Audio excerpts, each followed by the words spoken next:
Just imagine, क्या हो अगर जिंदगी के इस भाग दौड़ में एक दिन हम इंसानों को ये खबर मिल जाए कि सूरज से एक हाई एनर्जी फ्लेयर जनरेट होगी, वो अर्थ को हिट करेगी और चंद मिनट्स में ही पूरी दुनिया खत्म हो जाएगी। हर चीज छुपने भागने बचने का कोई रास्ता नहीं और इस खबर में जर्रा भर भी शक ना हो। कह सकते हैं हम इंसानों के लिए कयामत, और आपके पास बस कुछ ही लम्हे हो और फिर मौत। तो वो आखिरी लम्हे वो आप कैसे बिताना चाहेंगे, अकेले या अपने प्यारों के साथ? जिंदगी के उन चंद लम्हों में आपके दिमाग में क्या क्या बातें आ रही होगी, क्या आप सोच रहे होंगे? जरा इस बात पर गौर करें, क्योंकि मरना तो हम सभी को है एक ना एक दिन।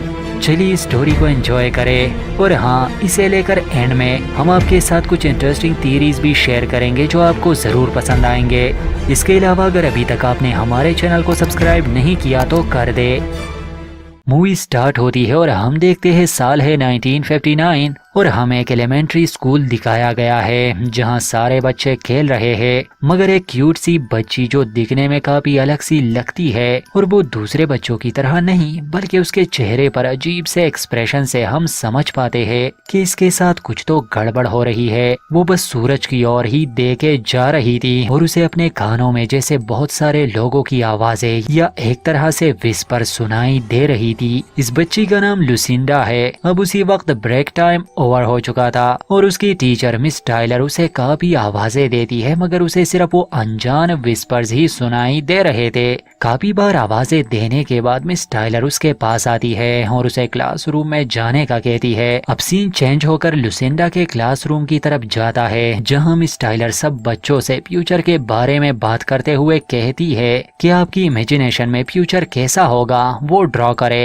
और फिर हम उसे स्कूल के टाइम कैप्सूल में रख देंगे जो आज से 50 साल बाद खोला जाएगा। अब सभी बच्चे अपने अपने इमेजिनेशंस के मुताबिक पिक्चर्स ड्रॉ करते हैं, मगर लुसिंडा जो ड्रॉ करने के बजाय बस रैंडम नंबर्स लिखते जा रही थी, जैसे उसे कुछ होश ना हो। खैर, ऐसा लग रहा था जैसे कोई उससे ये सब करवा रहा है। उसे लगातार वही विस्पर्स आ रही है, जैसे ये लिखने का काम लुसिंडा से वही आवाजें करवा रही थी। अब लुसिंडा ने लिखना बंद नहीं किया था, वो लिखती ही जा रही थी, मगर टाइम पूरा होने पर टीचर सबके पेपर्स के साथ उसका पेपर भी ले लेते हैं। बाद में उसे टाइम कैप्सूल में रखवा देते हैं। अब जब ये कैप्सूल रखा जा रहा था तो लुसिंडा के फेस पर साफ साफ परेशानी नजर आ रही थी, जैसे कुछ गलत हो गया हो और ऐसा नहीं होना चाहिए था। वो अजीब तरह से उस कैप्सूल को घूरी जा रही थी और अगले ही लम्हे लुसिंडा वहां से गायब थी। फिर हम देखते हैं कि लुसिंडा के गायब हो जाने पर सब उसे ढूंढ रहे हैं। आखिरकार वो स्कूल के क्लोजेट में मिलती है, जहाँ वो डोर पर अपने नाखूनों से स्क्रैच कर रही थी, जिससे उसकी उंगलियां वो भी जख्मी हो गई थी और वो कुछ नंबर्स लिख रही थी। साथ ही वो रोते हुए ये भी कहती है कोई उन विस्पर्स को रोको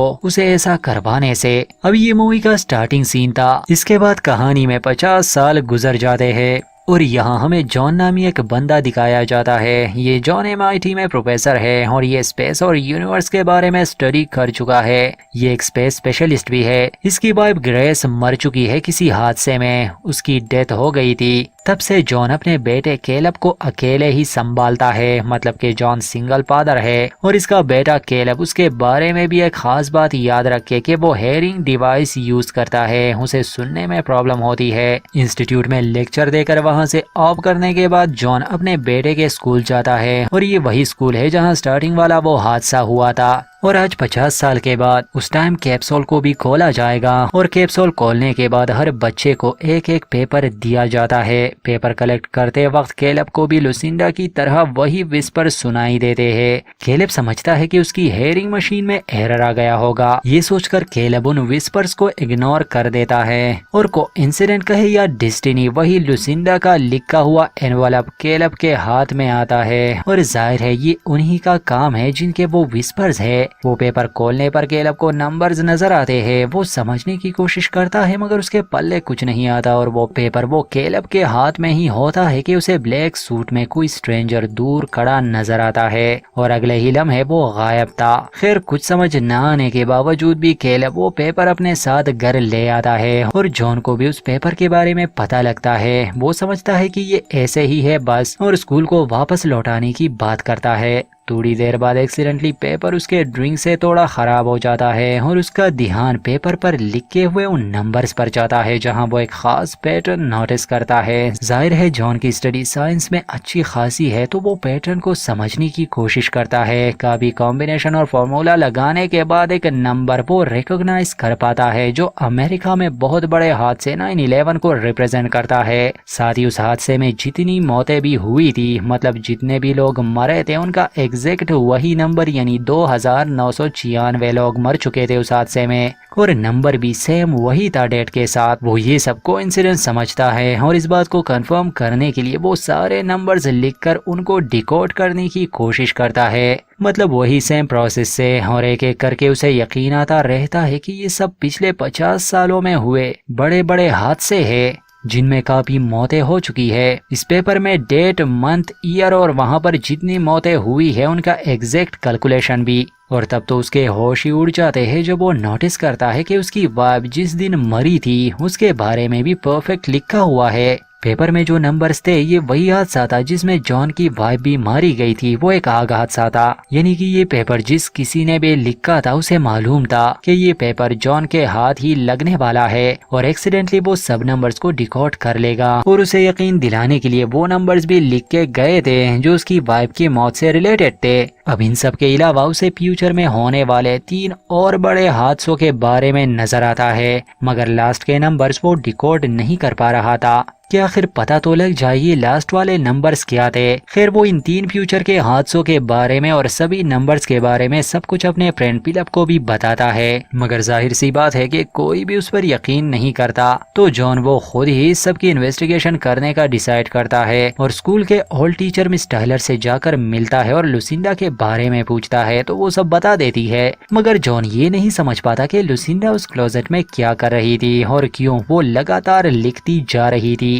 और वो लास्ट नंबर्स किस बारे में हो सकते हैं। खैर मिस टाइलर उसे एक सैड न्यूज भी बताती है कि लुसिंडा अब नहीं रही, वो मर चुकी है। अब उसी दिन का सीन हमें दिखाया जाता है जहां जॉन वो घर आ चुका था, मगर अब भी वो फोन पर बिजी था अपने इन्वेस्टिगेशन के सिलसिले में और उसका बेटा बाहर ग्राउंड में खेल रहा है कि अचानक उसे दोबारा वही विस्पर्स आते हैं और उसे वहां दूर ब्लैक सूट में स्ट्रेंजर्स नजर आते हैं। मगर इस बार वो लोग कैलेब के हाथ में एक ब्लैक स्टोन दे देते हैं। जॉन भी ये देख लेता है, मगर जब तक वो भाग कर आता वो लोग जा चुके थे। अब रात का वक्त दिखाया जाता है जहाँ जॉन बेटा टेलीविजन देख रहा था और न्यूज में वो सुनता है कि इस साल समर बहुत सख्त होने वाले हैं, गर्मी बहुत ज्यादा बढ़ सकती है, हीट स्ट्रोक होने की रिपोर्ट्स भी मिली है और सन फ्लेयर्स की वजह से सैटेलाइट और टेलीकम्युनिकेशन में रुकावटें भी आ सकती है। लेकिन ये न्यूज हमारे लिए थी क्योंकि डायरेक्टर वो हमें कुछ दिखाना चाहता है जो हमें एंड में समझ आएगा। उस टाइम जॉन वो न्यूज की तरफ ज्यादा ध्यान नहीं दे रहा था, मतलब ये हमारे लिए एक क्लू है। और जॉन वो अभी भी उन लास्ट नंबर्स की खोज में लगा हुआ था और पहला हादसा कल ही होने वाला था अगर डेट के हिसाब से देखा जाए, जिसमें 81 लोग मरने वाले हैं। और जॉन इसी टेंशन में बैठा था क्योंकि अभी तक उसे ये पता नहीं लगा कि ये हादसा आखिर कहाँ पर होगा। अब नेक्स्ट डे जॉन वो अपने बेटे को स्कूल से लाने के लिए जा रहा है। रास्ते में ट्रैफिक जाम है क्योंकि हेवी रेनिंग की वजह से रास्ते ब्लॉक हो गए थे और ट्रैफिक जाम हो गया था। अब शॉर्टकट रास्ते से निकलने की चक्कर में जॉन वो जीपीएस ऑन करता है। यहाँ उसका ध्यान मैप के लैटिट्यूड और लॉन्गिट्यूड नंबर पर जाता है और जॉन के दिमाग की बत्ती जल जाती है। वो रियलाइज करता है कि लास्ट के नंबर जो वो डिकोड नहीं कर पाया वो असल में लैटिट्यूड और लॉन्गिट्यूड नंबर्स है, मतलब डेट, मंथ, ईयर और टाइम और फिर डेथ्स काउंटिंग के बाद उस जगह की लोकेशन भी है जहाँ वो हादसे होने वाले हैं। मतलब कि असल में जिन लोगों ने ये नंबर्स इन तक पहुँचाए हैं शायद वो की मदद करना चाहते थे। ये एक प्रेडिक्शन थी। खैर अब जॉन अपने कार से निकलकर ट्रैफिक मैनेजमेंट को ये समझाने की कोशिश करता है, मतलब हादसे के बारे में, मगर उसी लम्हे एक प्लेन जो जॉन की कार के बिल्कुल पास से गुजरते हुए क्रैश होके गिर जाता है। जॉन की आंखों के सामने इतना बड़ा हादसा हुआ जिसमें वो खुद भी मरते मरते बचा। मतलब अभी अगर कुछ देर पहले प्लेन क्रैश होता तो जॉन भी इसमें मर सकता था। वो एकदम सदमे में बस सिचुएशन को ही देख रहा था। अब उसे पता था कि इस प्लेन क्रैश में लोग मरने वाले हैं तो वो वहां जाता है, लोगों को बचाने की कोशिश भी करता है, मगर कोई फायदा नहीं। वही हो जाता है जो जो होने वाला था। फिर घर आकर जब न्यूज में देखता है तो जॉन को पता लगता है कि आज वाले हादसे में एग्जैक्ट 81 लोग ही मरे हैं, मतलब कि प्रिडिक्शन सच साबित हुई। अब सीन शिफ्ट होकर केलब के रूम पर जाता है, जहां वही स्ट्रेंजर अचानक केलब के सामने खड़ा था। वो विंडो की तरफ इशारा करता है, वो केलब को फ्यूचर दिखाता है। केलब समझ नहीं पाता, वो देखता है कि जंगल में हर तरफ आग लगी हुई है। केलब देखकर डर जाता है, वो चीखता है और जॉन उसके पास आ जाते हैं और केलब को भी रियलाइज होता है कि वो बस हेल्यूसिनेट कर रहा था, सब कुछ नॉर्मल है और ना ही कोई आग लगी है। जाहिर है हम समझ पाते हैं कि बस केलब को फ्यूचर दिखाया जा रहा था, मगर केलब बच्चा था, शायद ठीक से समझ नहीं सका। अब जॉन वो और वक्त जाया नहीं करना चाहता था। वो किसी तरह लुसिंडा की बेटी को ट्रैक करता है। लुसिंडा की एक डियाना नामी बेटी भी थी। जॉन उसके पास जाकर उसे सब समझाने की कोशिश करता है कि कल जो हादसा होने वाला है वो न्यूयॉर्क रेलवे स्टेशन पर होगा और उसमें नंबर्स के मुताबिक 170 लोग मर जाएंगे। अगर तुम मेरी मदद ना करो तो तुम्हारी वजह से 170 लोग मर जाएंगे। वो जॉन की बातों को बिल्कुल इग्नोर कर देती है और मायूस होकर जॉन अपनी मदद आपके तहत खुद उस हादसे को रोकने की कोशिश करता है और पहले तो वो FBI को कॉल करके इन्फॉर्म करता है। जैसे कि हम जानते हैं वो भी इग्नोर करने वाले हैं। ऐसी बातें तो सिर्फ मूवीज में होती है, रियल लाइफ में कौन यकीन करेगा।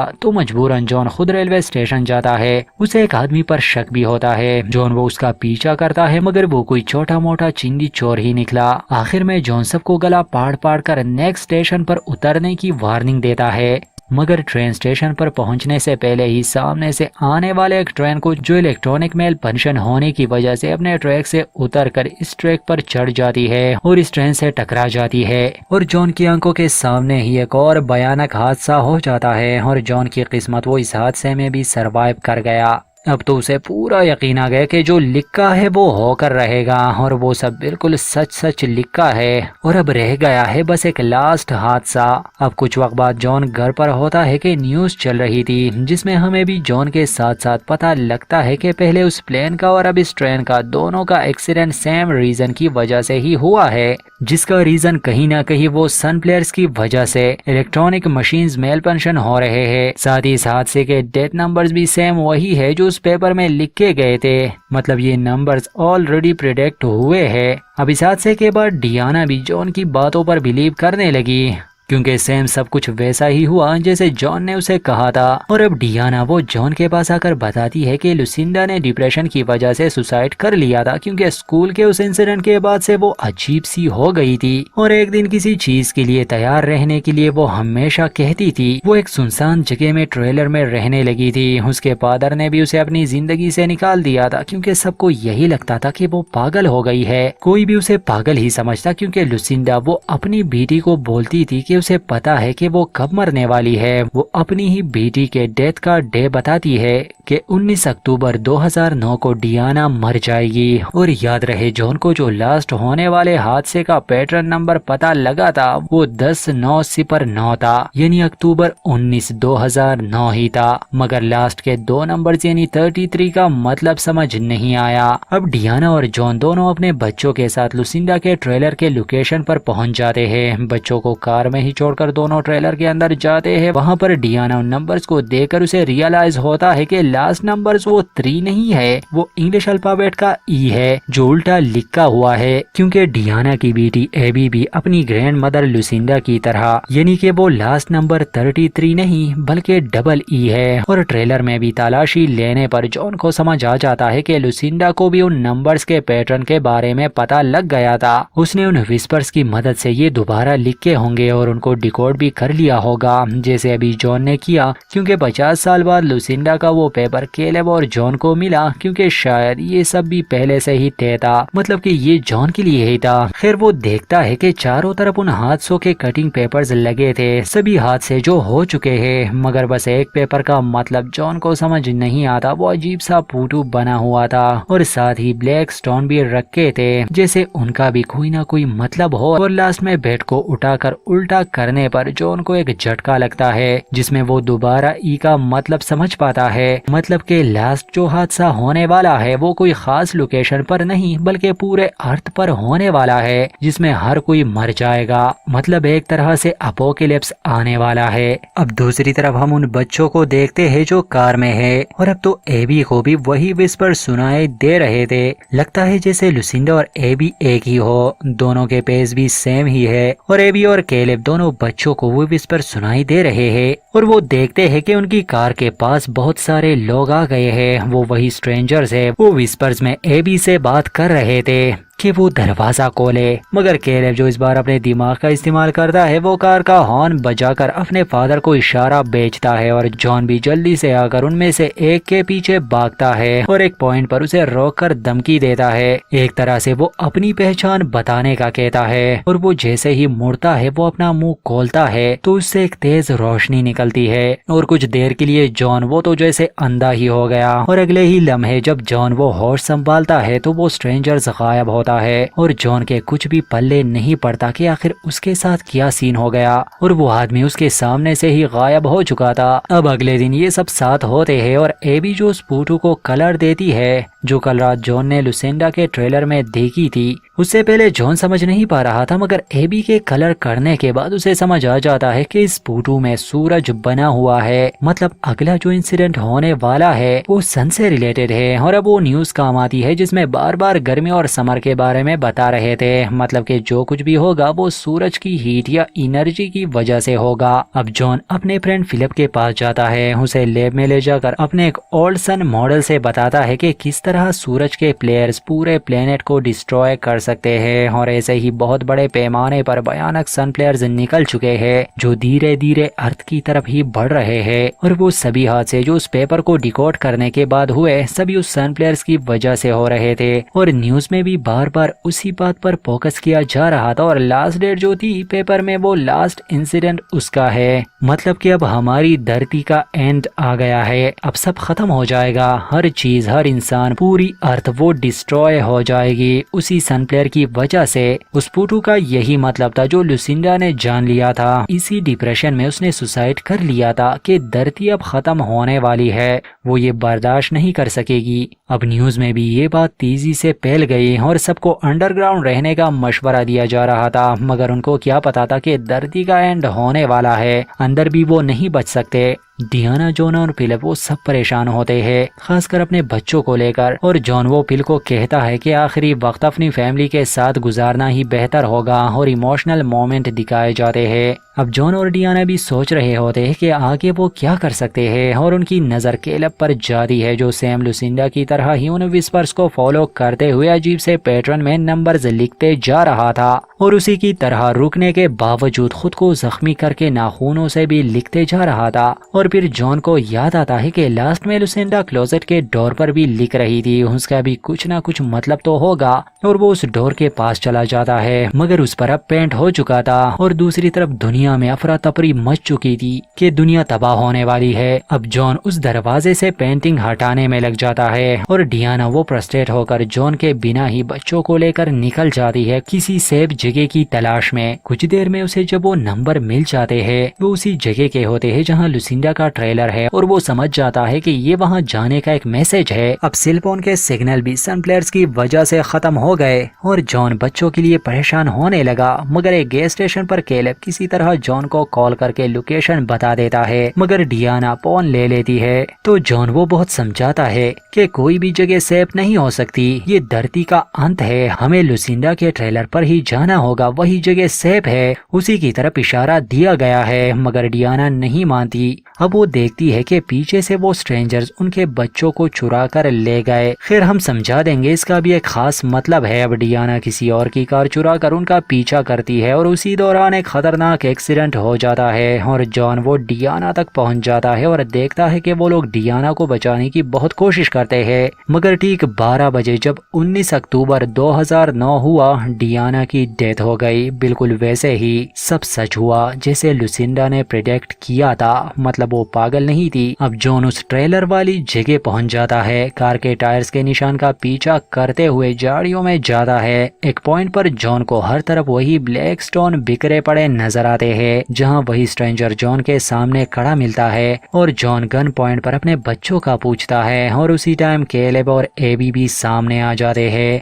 और साथ ही वो स्ट्रेंजर्स भी, क्योंकि यहाँ बात कुछ और थी और अब सब कुछ क्लियर हो जाएगा। तो असल में हमें जो स्ट्रेंजर्स दिखाए गए हैं ये 4 लोग हैं और ये शुरू से ही उन विस्पर्स की मदद से किसी एक को चूज करते हैं। जो शुरू में तो लुसिंडा थी, वो हमेशा से हमारे साथ है, हमारी हेल्प करना चाहती है, मगर हम समझ ही नहीं पाए, और अगर समझ पाते तो उन हादसों को रोक सकते थे, या शायद नहीं, क्योंकि जो होना है वो तो होकर रहेगा। अब लुसिंडा के मरने के बाद कैलेब था जिसे इन लोगों ने चूज किया, साथ में एबी को भी, और दोनों को चुनने की वजह भी आप समझ जाएंगे, क्योंकि अब ये अनजान लोग ये इन दोनों को अपने साथ ले जाने वाले थे, क्योंकि दुनिया अब खत्म होने वाली थी। यहाँ एक बात बता दे कि डायरेक्टर ने हमें दोनों ही ऑप्शंस दिए हैं, इसलिए एंडिंग ऐसी बनाई गई है कि चाहे जिस तरह का इंसान भी हो, जिस तरह उसकी सोच हो, वो इसे समझ सकता है। तो कहानी यहाँ तक आ गई है कि अब ये दुनिया खत्म होने वाली है और इन 2 बच्चों को चुना गया है। अब हमारे सामने कुछ ऐसे लोग हैं जिसे या तो आप एलियंस है या फिर कुछ और, पर वो इन 2 बच्चों को ले जाने वाले हैं, एक मेल और एक फीमेल। यहाँ पर 2 थीरीज है, हम दोनों ही एक्सप्लेन करेंगे ताकि जिसको जो पसंद आए वो उस पर बिलीव कर ले। पहली थीरी तो ये है कि ये 4 एलियंस है जो ऐसी सिविलाइजेशन है, वो इतने डेवलप हो चुके हैं कि फ्यूचर देख सकते हैं और विस्पर्स के जरिए ह्यूमन ब्रेन को कंट्रोल कर सकते हैं। और इस कहानी में ये अच्छे लोग हैं, इसलिए ये इंसानों की नस्ल बचा रहे हैं। ये उन्हें दूसरे हैबिटेबल प्लेनेट पर रिपॉपुलेट करने के लिए ले जा रहे हैं। आखिर में ऐसा ही होता है, जहां उनका सच सामने आता है, उनके पास एडवांस स्पेसशिप था और उनका फिजिकल शेप भी कई ज्यादा डेवलप होता है। और मूवी के एंड में हमें ये भी दिखाया गया है कि एक बहुत ही खूबसूरत प्लेनेट है जहां पर एबी और कैलेब को छोड़ा जाता है। दूसरी थीरी थोड़ी सी डीप मीनिंग के साथ है और रिलीजियस भी, इसलिए अगर आप रिलीजियस बातों को उस पर्सपेक्टिव से नहीं देखते तो आप इग्नोर कर सकते हैं। इस थीरी में ये 4 एंजल्स है। लास्ट सीन में जब कैलेब और एबी और स्पेसशिप जैसे चीज में एंटर होते हैं तो उन क्रिएचर्स का असली रूप बाहर आ जाता है। वो बहुत ही चमकदार होते हैं, मतलब वो रोशनी की तरह होते हैं और हमेशा एंजल्स की यही निशानी है। और उनके पीछे एक तरह से पर भी होते हैं, जैसे आमतौर पर इंसान एंजल्स को इमेजिन करते हैं। और साथ ही होली बुक्स में एडम और ईव की भी जानकारी है, मतलब कि वो पहले इंसान थे जो हेवन से भेजे गए थे अर्थ पर। और मूवी के एंड में एबी और कैलेब को एक ऐसी जगह पर दिखाया गया है जो बहुत खूबसूरत है और हमें एक ट्री भी दिखाया गया है।